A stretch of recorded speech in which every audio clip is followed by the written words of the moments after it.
Alors aujourd'hui, je vais vous présenter mon instrument, la harpe celtique, qui est donc un instrument à cordes pincées, comme vous pouvez l'imaginer. Donc sur ma harpe, il y a 34 cordes, et vous voyez peut-être qu'il y a des couleurs différentes. Ici, vous en voyez une rouge, il y en a des blanches, il y en a des bleues. Alors ça, c'est toujours tout simplement pour avoir des repères. Donc les rouges sont en...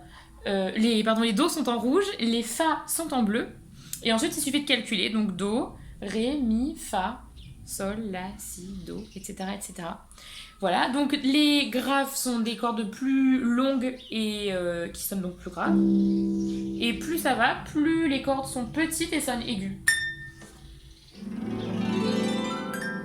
Alors sur ma harpe, il y a surtout des cordes en nylon.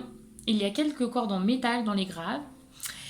Et ce qui la différencie d'une grande harpe classique avec les pédales en bas, c'est que justement sur ma harpe, il n'y a pas de pédales. Par contre, il y a des petites palettes ici, des petites palettes que je vais lever ou descendre. Vous allez voir que ça sonne un petit peu différemment.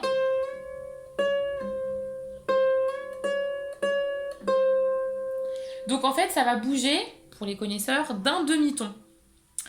Donc en fait, avant un morceau, je vais choisir les palettes à lever, ça prend assez vite, et je vais pouvoir jouer un morceau, et puis après, sur un autre morceau, je vais en baisser certaines, en lever d'autres, etc. Voilà, voilà. Ici, vous avez la caisse de résonance, qui va permettre au son donc, de résonner, de sortir, etc. Voilà, que vous dire d'autre? C'est un instrument en bois, comme beaucoup d'instruments. Alors, il existe plein de types de cordes. Donc, sur la mienne, je vous ai dit que c'était des cordes en nylon. Mais il y a aussi des harpes avec des cordes en métal. D'autres avec des cordes en boyau. Voilà. Je peux vous dire aussi que pour moi qui suis droitière, mais aussi pour beaucoup de gauchers, je joue avec la main droite dans les aigus et la main gauche dans les graves pour m'accompagner. Donc, souvent, la main droite joue la mélodie et la main gauche en accompagnement. Donc, des accords, des choses comme ça. Et moi je joue sans les ongles, donc avec la pulpe des doigts.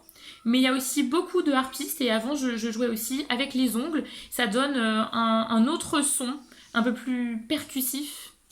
Voilà, bon là je me les suis coupés. Mais ça dépend des fois, j'aime bien changer. Et je vais vous jouer, pour vous la faire écouter, un morceau d'un grand harpiste du XVIIIe siècle qui s'appelle O'Carolan. Et le morceau s'appelle Eleanor Plunkett.